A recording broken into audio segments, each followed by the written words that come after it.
So hi there. In this video, we're going to now look at when we can compare the two concentrates together and then, have a common amount of concentrate and then look at the amount of water to find out which mix is most aptly.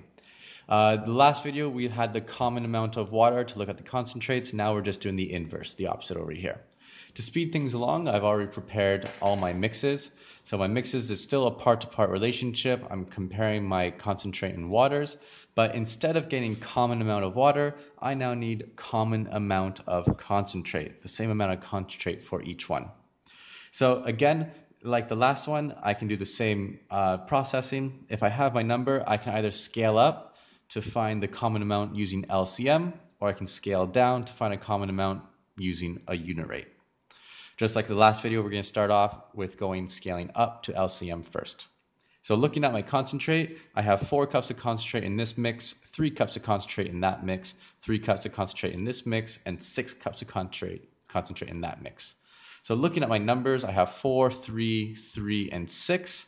I can deduce that the LCM of those 3 different numbers is 12. So that means I'm going to have to scale these up. All of these up are going to need to scale to 12.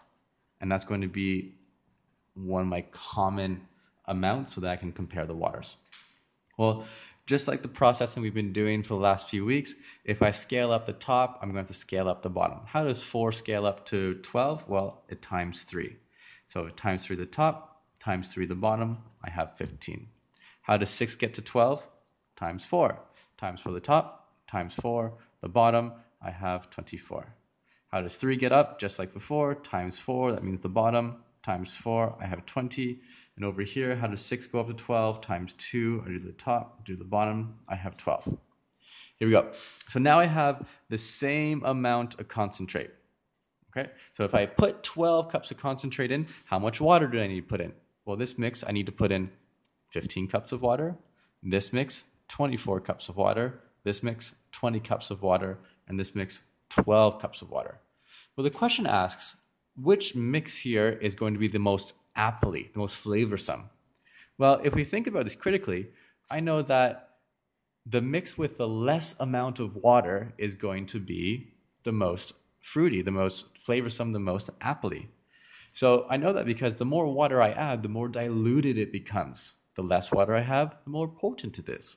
So if I have the same amount of concentrate for each mix, I can look at, well, which mix requires the least amount of water?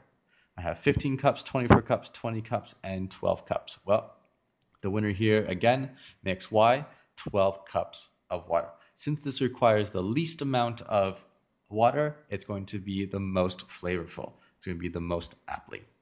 Okay, there we have it. I can do the exact same thing again with the rate, but instead of scaling up to a common factor, I'm going to scale down to a common factor. Or scale up to a common multiple, I'll scale down to a common factor. So here, when we scale down, we're going to scale down to a rate. So my concentrate, all my concentrates have to scale down to 1. Well, how does 4 get down to 1? Right? We just go through all my processing.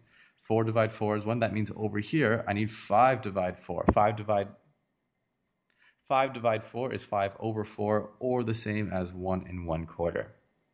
Over here, how does 3 get down? It's divide 3. So 6 divide 3, 6 over 3 is the same as 2.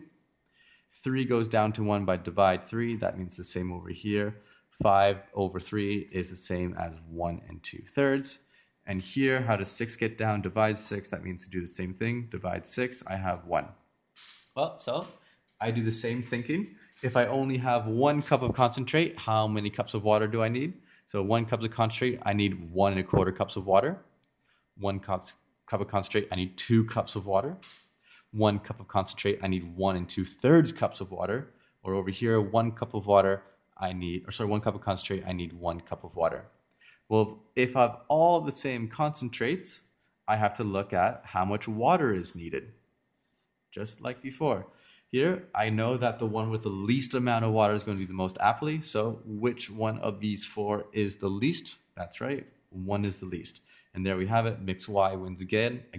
Mix Y is the most aptly drink.